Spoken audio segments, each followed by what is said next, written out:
2000년 전 예수님이 어린 나귀를 타시고 예루살렘에 입성하실 때 수많은 무리들이 종려나무 가지를 흔들었고 호산나 주님 우리를 구원하소서 라고 외치며 예수님을 영접했습니다. 이날을 기념하는 절기가 종려주일입니다. 그때 무리들이 자기들의 겉옷을 벗어 마치 레드카펫을 깔듯 길에 펼쳤고 예수님은 그 위로 나귀를 타고 입성을 하셨는데 이는 왕의 귀환, 왕의 입성을 의미했습니다. 이 같은 예수님의 예루살렘 입성은 어느 날 갑자기 하루아침에 이루어진 일이 아니었습니다.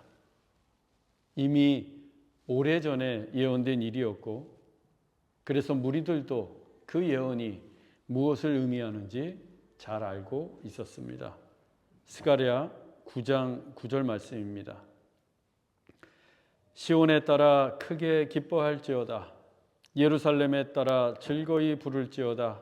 보라, 내 왕이 내게 임하시나니 그는 공의로우시며 구원을 베푸시며 겸손하여서 나귀를 타시나니 나귀의 작은 것 곧 나귀 새끼니라. 스가랴 선지자의 이 예언은 예수님의 예루살렘 입성 약 500년 전에 선포되었던 메시지입니다. 예루살렘 주민을 비롯한 이스라엘 백성들은 이 예언을 소망하면서 메시아를 기다렸습니다. 즉 로마의 압제로부터 이스라엘을 구원할 새로운 왕이 나귀 새끼를 타고 예루살렘에 입성할 날을 손꼽아 기다렸던 거예요. 그날이 오면 시온의 딸들이 크게 기뻐하고 예루살렘 거민들이 즐거이 부를 것이라고 이미 500년 전부터 선지자들이 예언을 했던 것입니다. 때문에 지금 예수님이 어린 나귀를 타시고 예루살렘에 입성하시는 것은 그 오랜 예언이 성취되는 때요. 그래서 수많은 무리들이 새로운 왕을 맞이하기 위해 그들의 겉옷을 길에 펴고 종려나무 가지를 흔들면서 호산나를 즐거이 외쳤던 것입니다. 그들은 분명 예수님을 그들의 왕으로서 영접했습니다. 하지만 불과 닷새 후에 그들은 왕이라고 환호했던 예수님을 십자가에 못 박았습니다. 왜? 그들이 원했던 왕이 아니었기 때문입니다. 예수님은 온 세상의 죄인들을 구원하시는 메시아로 오셨지 이스라엘의 독립을 위한 정치적 메시아로 오신 게 아니었습니다. 그런데 예수님을 오해해도 한참을 오해했던 것입니다. 아무리 예수님께 환호하고 예수님을 향해 수없이 호산나를 외쳐도 예수님을 오해하면 참된 신앙이 아닙니다. 예수님을 오해하면 그 예수님은 죄인들을 구원하는 메시아가 아니라 단지 인간의 욕망을 충족시켜주는 대상이 될 뿐입니다. 그것이 왕이든 무엇이든지 간에. 그래서 우리는 예수님을 바르게 알고 바르게 믿어야 합니다. 예수님을 바르게 알고 또 바르게 믿기 위해서는 무엇보다 예수님이 하신 말씀, 주님의 말씀을 새겨들어야 합니다. 제자도에 관한 말씀도 마찬가지입니다. 예수님의 제자가 되려면 어떻게 할까? 예수님과 함께하고 예수님 뒤만 따라다니기만 하면 저절로 예수님의 제자가 될 수 있을까? 예수님은 오늘의 본문을 통해서 제자도가 무엇인지 그 답을 가르쳐 주십니다. 본문 25절로 27절입니다. 수많은 무리가 함께 갈새 예수께서 이르시되 무릇 내게 오는 자가 자기 부모와 처자와 형제와 자매와 더욱이 자기 목숨까지 미워하지 아니하면 능히 내 제자가 되지 못하고 누구든지 자기 십자가를 지고 나를 따르지 않는 자도 능히 내 제자가 되지 못하리라. 본문의 배경이 바리새인 지도자의 집 식탁에서 예루살렘으로 향하는 길로 바뀌었습니다. 수많은 무리들이 예수님과 함께 예루살렘을 향해 길을 가고 있습니다. 스가랴의 예언처럼 예수님은 머지않아 예루살렘에 입성하시게 될 것입니다. 즉 지금 예수님과 함께하는 수많은 무리들에게 그 길은 예수님을 그들의 왕으로 삼고 그들을 위한 새로운 나라를 세우러 가는 길이었습니다. 반면에 예수님에게 그 길은 고난과 수치의 길이며 십자가의 길이었습니다. 하지만 무리들은 예수님이 가시려는 그 길이 어떤 길인지 전혀 알지 못했습니다. 때문에 십자가의 죽음을 앞두고 계신 예수님은 자신을 따르고 있는 그 수많은 무리들이 진정한 제자가 무엇인지 깨닫기 원하셨습니다. 예수님과 함께 가는 것과 예수님의 제자가 되는 것은 근본적으로 다르기 때문입니다. 단지 호기심 때문에 또는 자기 욕망이나 이익을 위해 얼마든지 예수님과 함께 갈 수 있습니다. 나의 성공과 만족을 위해 종려나무 가지를 흔들고 호산나를 외치면서 예수님을 따라갈 수 있습니다. 하지만 예수님의 제자가 되는 것은 전혀 다른 문제였습니다. 예수님의 제자는 자기 부모와 처자와 형제와 자매는 물론 자기 목숨까지 미워하고 자기 십자가를 지고 예수님을 따라야 했기 때문입니다. 자기 부모와 처자와 형제와 자매와 더욱이 자기 목숨까지 미워하지 아니하면 능히 내 제자가 되지 못하고, 이 말씀은 예수님의 제자가 되기 위해서 부모를 미워하고 자식도 미워하고 또 형제와 자매를 미워하고 더 나아가 내 목숨까지 미워하라는 말씀이 아닙니다.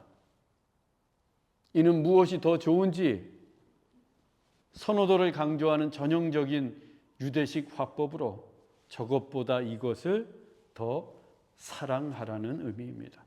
즉 부모, 처자, 형제, 자매보다 또 자기 목숨보다 예수님을 더 사랑하라는 뜻입니다.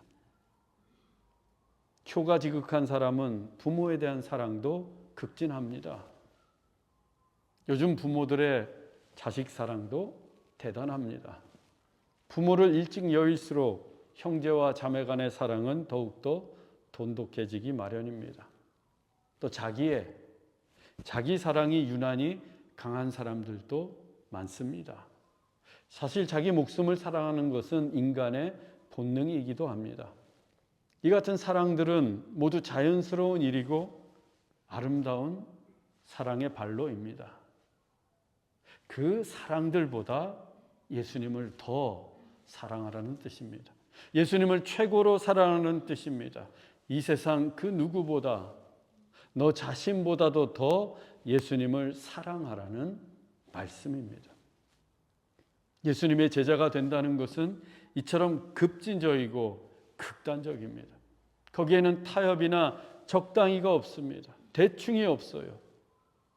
부모와 예수님 중에 선택을 해야 할 때, 내 자식과 예수님 중에 선택을 해야 할 때, 자기 목숨과 예수님 중에 선택을 해야 할 때 단연코 예수님을 택하는 것, 그것이 제자도입니다.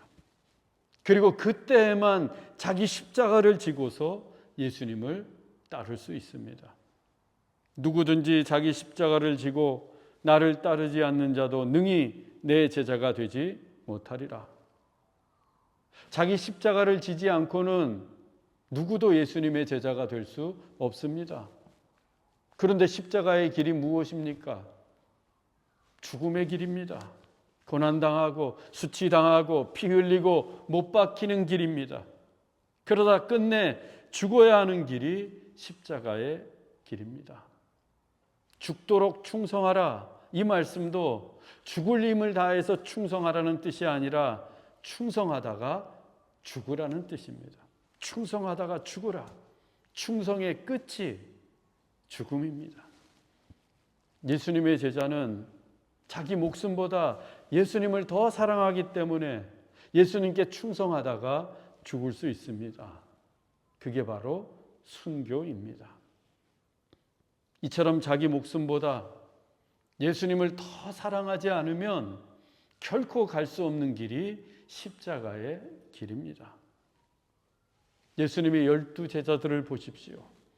베드로를 비롯해서 안드레, 야고보, 마태, 빌립 등 대부분이 순교했습니다. 전승에 따르면 사도 바울도 순교했고 바나바도 디모데도 순교했고 브리스길라와 아굴라도 로마의 박해시기에 참수형을 당해 순교했습니다. 이들은 모두 예수님의 제자로서 자기 목숨보다 예수님을 더 사랑했던 것입니다. 따라서 예수님의 제자가 되는 것을 단지 그리스도인의 미덕 정도로 혹은 오랫동안 신앙생활하면 저절로 되는 것으로 생각할 수 없습니다. 제자도는 결단이고 헌신입니다. 그것도 목숨을 건 헌신, 내 목숨보다 주님을 더 사랑하겠다는 결단이 제자도의 시작입니다. 주일 예배를 드리는 것도 마찬가지예요. 주일 예배도 제자로서 드리는 예배와 그저 때우듯이 드리는 예배 사이에는 큰 차이가 있습니다. 제자로서 드리는 예배는 목숨을 다해 드리는 예배입니다. 주님을 최고로 사랑하며 드리는 예배입니다. 주님께 나의 온 마음과 뜻과 정성을 다해 드리는 예배입니다. 반면에 때우는 예배는 어떻습니까? 주일 성수하라니까 마지못해 드리는 예배입니다. 주일에 교회에 오지 않으면 찝찝하니까 그 찝찝함을 덜기 위해 드리는 예배입니다. 예배가 하나님께 대한 최고의 사랑의 발로가 아니라 의례 습관처럼 의무감으로 드리는 예배입니다. 그렇게 오늘도 예배를 때운 거예요. 제자로서 생명을 다해 드리는 예배와 시간을 때우듯이 드리는 예배 사이에 얼마나 큰 차이가 있겠습니까? 감히 말씀드리지만 하늘과 땅만큼의 차이가 있습니다. 제자로서 드리는 예배는 성령의 감동이 있고 하늘로부터 부어주는 신령한 은혜와 축복이 있습니다. 상처도 치유되고 새 힘도 얻게 됩니다. 새로운 비전과 하늘의 소망도 발견하게 됩니다. 하나님께 대한 사랑도 더 깊어집니다. 그래서 예배를 마치고 나면 내 영혼이 더욱더 풍성해지고 몸도 마음도 생동감이 넘치게 됩니다. 하지만 때우듯이 예배를 드린다면 아무런 감흥이 없습니다. 은혜도 메말라가고 성령의 바람도 불어오지 않습니다. 하늘의 비전과 소망도 희미해져 갑니다. 그래서 예배를 마치고 나면 더 무기력해지고 더 지치기 마련입니다. 저는 여러분들이 주님의 제자로서 예수님의 제자로서 예배드리길 원합니다. 최고로 주님을 사랑하고 생명을 다해 하나님을 예배하십시오. 그래서 하나님으로 인해 기뻐하고 성령으로 감동된 인생이 되기를 주님의 이름으로 축원합니다. 이어서 예수님은 제자도의 비용에 관해서 말씀해 주십니다. 본문 28절로 32절입니다. 누가 망대를 세우고자 할진대 자기의 가진 것이 준공하기까지에 족할는지 먼저 그 비용을 계산하지 아니하겠느냐. 그렇게 아니하여 기초만 쌓고 이루지 못하면 다 비웃어 이르되 이 사람이 공사를 시작하고 이루지 못하였다 하리라. 또 어떤 임금이 다른 임금과 싸우러 갈 때에 먼저 1만 명으로서 2만 명을 거느리고 오는 자를 대적할 수 있을까 헤아리지 아니하겠느냐. 만일 못할 터이면 그가 아직 멀리 있을 때에 사신을 보내어 화친을 청할지니라. 이 망대는 포도원이나 초소에 세워놓은 높은 감시대를 말합니다. 도둑이 침입하거나 적이 오는 것을 망보기 위해 세워놓은 타워가 망대예요. 그 망대를 세울 때에도 준공할 때까지의 비용을 계산해서 필요한 예산을 준비해 놓아야 합니다. 그렇지 않으면 망대의 기초만 쌓고 다 완공하지 못하는 경우가 옵니다. 그렇게 되면 공사를 시작하고 끝내지 못했다는 세간의 비웃음을 사게 됩니다. 또 기초만 쌓고 완공하지 못한 건물처럼 볼썽사나운 것도 없습니다. 따라서 망대를 짓기 전에 미리 비용을 계산하는 것은 필수 중에 필수입니다. 전쟁을 할 때도 마찬가지예요. 만일 우리 군사가 1만 명인데 적의 군사 2만 명이 쳐들어온다면 어떻게 해야 하겠습니까? 우리 군사 1만으로 적의 군사 2만을 이길 수 있는지 헤아려 보아야 합니다. 과연 이길 수 있는 싸움인지 먼저 전쟁의 비용을 계산해 보아야 합니다. 그래서 이길 수 있으면 싸우겠지만 승산이 없다면 적군이 멀리 있을 때 사신을 보내어 확친을 청하는 것이 임금이 해야 할 일입니다. 이처럼 망대를 세우는 일이나 전쟁을 치르는 일도 비용을 꼼꼼히 따져봅니다. 그래야 실패하지 않기 때문입니다. 예수님의 제자가 되는 것도 똑같습니다. 본문 33절입니다. 이와 같이 너희 중에 누구든지 자기의 모든 소유를 버리지 아니하면 능히 내 제자가 되지 못하리라. 예수님의 제자가 되기 위해서는 모든 소유를 버려야 한다고 말씀하십니다. 즉 비용을 계산해 보니까 가장 많은 비용이 드는 것이 예수님의 제자가 되는 거예요. 왜? 모든 소유를 다 버려야 하니까. 그런데 이 역시 유대식 화법입니다. 즉 모든 소유를 버려야 한다는 것은 실제로 나의 모든 소유를 당장에 버리고 주님을 쫓으라는 뜻이 아니라 내가 가지고 있는 모든 소유보다 주님을 더 사랑하라는 뜻입니다. 그 소유에는 내가 이룬 재물, 지위, 성공을 다 포함하고 있습니다. 그래서 나의 재물과 예수님 중에, 나의 지위와 예수님 중에, 내가 이룬 성공과 예수님 중에 선택을 해야 할 때가 온다면 예수님을 선택할 수 있어야 한다는 거예요. 나의 모든 소유보다 예수님을 더 사랑하는 자가 주님의 제자이기 때문입니다. 우리는 아직 그런 선택이 오지 않았을 수도 있어요.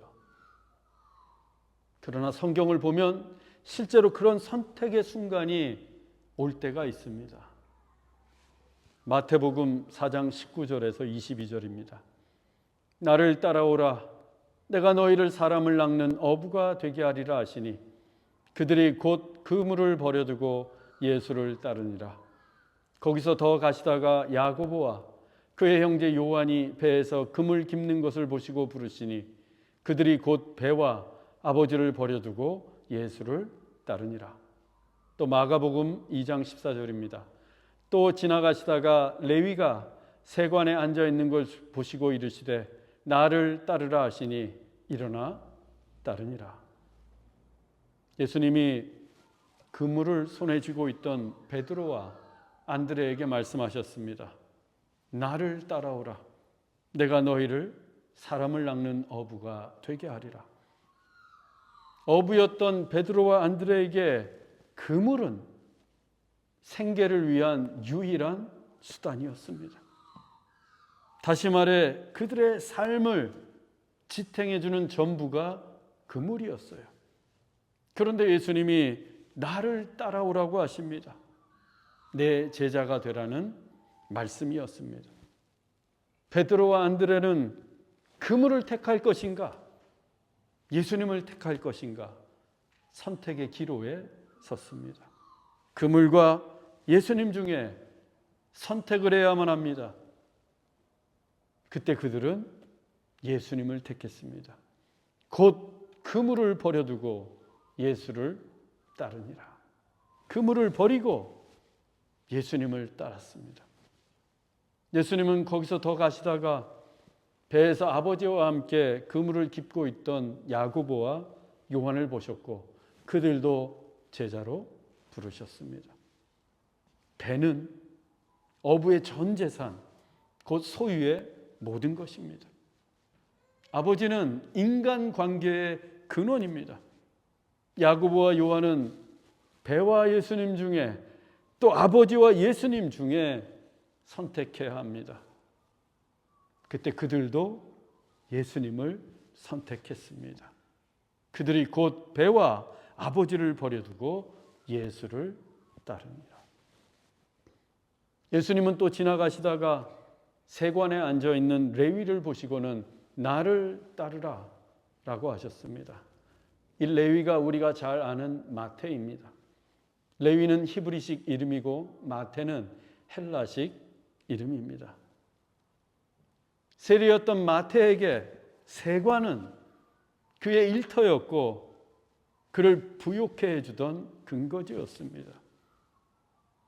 세리 마태는 매국노라고 욕을 먹으면서도 부자가 되고 싶었고 그를 부자로 만들어 주었던 터전이 세관이었어요. 이제 그 세관과 예수님 중에 선택해야 할 때가 왔습니다. 세관에 그냥 눌러 앉아 있으면 그는 여전히 큰 부자로 살 수 있었습니다. 그런데 마태는 그때 세관을 박차고 일어나 예수님을 택했습니다. 나를 따르라 하시니 일어나 따르니라. 예수님의 제자가 된다고 하는 것은 바로 이런 거예요. 내게 선택할 순간이 온다면 내 생계의 수단을 버리고 내 모든 소유를 버리고 나를 부욕해 해주던 일터까지 버리고 예수님을 따르는 것, 그것이 제자도입니다. 이는 내 소유보다 예수님을 더 사랑하지 않으면 불가능한 일이에요. 하지만 그날 그물을 버리고 배와 아버지를 버리고 세관을 버렸던 베드로, 안드레, 야고보, 요한, 마태는 당당히 예수님의 12제자가 되었습니다.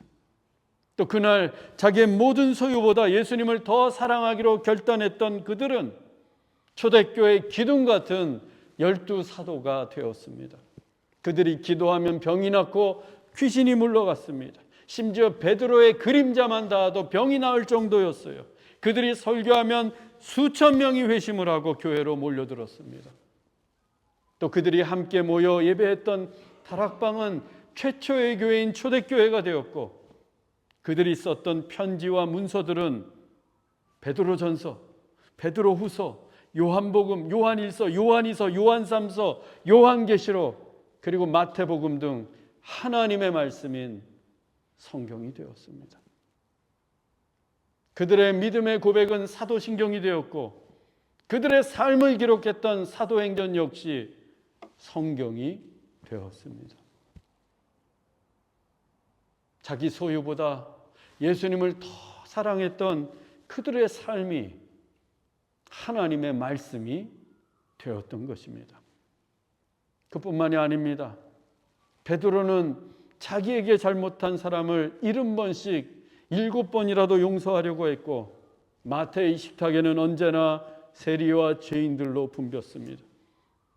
그리고 우레의 아들이라 불릴 정도로 성질이 사나웠던 요한은 하나님은 사랑이십니다. 여러분 우리가 서로 사랑합시다 라고 외치는 사랑의 사도가 되었습니다.